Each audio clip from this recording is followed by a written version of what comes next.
పాట ఎలా పాడాలో తెలియజేస్తాను. పాట ఎలా పాడాలంటే, ఇప్పుడు చెప్పాను గదా! ఒక అమ్మాయిని చూసినప్పుడు ఫీలింగ్స్ కలుగుతాయి, అనుభూతులు కలుగుతాయి, ఆనందం కలుగుతది, ఆకర్షణ కలుగుతది, ఒక సంతోషం కలుగుతది. కానీ అది వదులుకుంటే మూర్ఖత్వం. ఎవ్వరు వదులుకోరు. అది ఇంకా పెరగాలనుకుంటారు. ఎందుకంటే అది సృష్టి ధర్మం. దేవుడిచ్చిన వరం. కాబట్టి అది చూడాలనుకుంటారు. కానీ అది వదులుకుంటే మూర్ఖత్వమే. కానీ పాటలో అలాంటిది వదులుకోవాల్సి ఉంటది.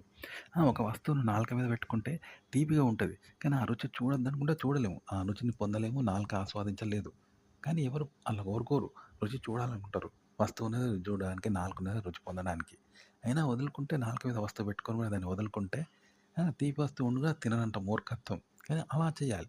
అంటే మనం మన పర్సనల్‌గా మన గొప్ప కోసం, మన సంతోషం కోసం, మన అనుభూతి కోసం, మన అనుభవం, ఆనందము, మన గొప్ప కోసం పాట పాడతాం మనం ఊహించుకొని. కానీ ఆ గొప్పలు, అనుభూతులు, స్వార్థము, ఆనందము, సంతోషము, ఆ భావాలన్నీ వదులుకోవాలి. వదులుకొని పాట పాడు. దీనివల్ల నీకేమొస్తుంది? ఇప్పుడు ఒక వస్తువు ఉన్నది. అది తినకుంటే వేస్టే గదా! అది నాలుక మీద పెట్టుకొని గూడా మింగకుంటే, నమలకుంటే, రుచి చూడకుండా కూడా వేస్టే గదా! ఇగో అలా అన్నమాట ఇక్కడ. ఏ భావము, సంతోషం, స్వార్థము, ఆనందం, గొప్ప పొందకూడదు. పొందకుండా పాట పాడు. అప్పుడేమవుతది? ఆ పాట నీకు ఏమీ రాదు. కానీ వినే వాళ్ళకి సంతోషంగా ఉంటది. అనుభూతి వాళ్ళకి కలుగుతది. అంటే నువ్వు పొందుతున్న అనుభూతి ఇప్పటిదాకా పొందాను చూసినావా? మిస్ చేసుకున్న అనుభూతి, ఆనందం, సంతోషం, గొప్పం, గర్వం అనేది వాళ్ళకి కలుగుతది. కాబట్టి నీకు క్యాష్ వస్తది. అంటే వాళ్ళు వ్యూస్ పెరుగుతారు, వింటారు, నీకు వ్యూస్ పెరుగుతారు, డబ్బులొస్తాయన్నమాట. అలా ఉంటది. అయితే నీలో ఉన్న ఫీలింగు ఉంటాయి చూడు, అది ఎట్లా చేయాలంటే మళ్ళీ ఏదైతే ఇప్పుడు చెప్పాను గదా! ఏ వస్తువు రుచి చూడొద్దని చెప్పినా, రుచిని పోడగొట్టుకోవాలి. ఎలాంటి రుచి పొందకూడదు, ఎలాంటి అనుభూతి పొందకూడదు అని చెప్పాను గదా! అలా పొందకుండా పాడే పాటను ఎలా అయితే పాడతావో, ఇప్పుడు నువ్వు రుచి పొంది పాడే పాట. నువ్వు గొప్ప అనుకోని, నిన్ను నువ్వు ఊహించుకొని, గొప్పగా ఊహించుకొని, హీరోలాగా అనుభూతి, అనుభవం పొందుతూ, ఆ క్యారెక్టర్‌ని ఊహించుకొని, నువ్వే ఆ క్యారెక్టర్ మీద సంతోషపడుతూ, ఒక ఆనందానికి లోనవుతూ చూసినావా, అప్పుడు గూడా అలాగే పాడనమాట. ఆ! అలాగే పాడు. అంటే రుచి లేకుండా ఎలా అయితే పాడావో చెప్పాను గదా! ఒక వస్తువు రుచి చూడకుంటే అప్పుడు నీ ఫీలింగ్ ఎలా ఉంటుంది? నువ్వు రుచి చూడవు. నువ్వు నాలుక మీద వస్తువు పెట్టుకున్నావు. కానీ దాని రుచి చూస్తలేవు, రుచి పొందుతలేవు. అప్పుడు ఏం పొందినట్టు ఉండదు గదా! ఇప్పుడు ఒక అమ్మాయిని, ఆ అమ్మాయిని ఆనందిస్తావు, ఆస్వాదిస్తావు, చూస్తావు, ప్రేరణ పొందుతావు, ఒక ఫీల్ పొందుతావు, లవ్ ఫీలింగ్ పొందుతావు కదా! అవి పొందకుండా ఎట్లుంటది? తను సిస్టర్‌లా ఉంటది, చెల్లిలాగా ఉంటది, లేదా అమ్మాయిలా ఉండదు. అప్పుడు వేస్టే గదా!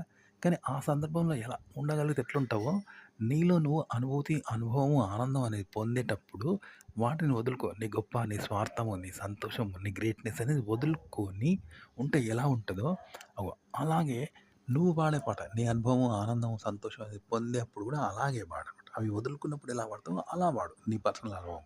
కానీ ఎక్కడ పొందకూడదు. అది మాత్రం ఇక్కడ రూల్. పొందితే పాట పోతది. రాదు, వినేవాళ్ళు వినరు. ఎందుకంటే నీ స్వార్థం అది. మనం ఒక తీయని వస్తువు తింటాను, మనం గొప్పగా పండుగ చేసుకుంటే అవతలోనికి సంతోషమా? కాదు. అదే మనం ఏదైనా చేసుకోకుంటే మనం అప్పుడు అవతలోనికి చెందుతదన్నట్టు. కానీ మన గొప్పలు, మన సంతోషం ఎదుటోళ్ళు వినరు. కాబట్టి మనం సంతోషం పొందనప్పుడు, మనం కోల్పోయినప్పుడే వాళ్ళు వింటారు గదా! అట్లన్నట్టు.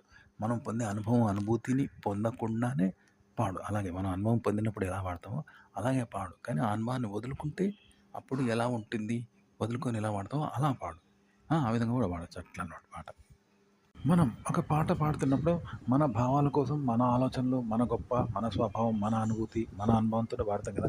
వాటితోటే ఆస్వాదిస్తాం కదా! అదొక రుచి. కానీ అలా పాడొద్దు. వాటన్నిటిని వదిలేసుకోవాలి. మరి అలా వదిలేసుకున్నప్పుడు మనకు అన్నం అనేది రుచి చూడడానికే తింటాం. స్వీట్ రుచి చూడడానికే తింటాం. మరి రుచి చూడకుండా స్వీట్ తింటారా? రుచి చూడకుండా రుచిని కోల్పోతే ఏమొస్తుంది? కోల్పోవచ్చు. కానీ కోల్పోతే ఏమొస్తుంది? పిచ్చితనం కదా! అంటే అలాగే పాడాలి పాట.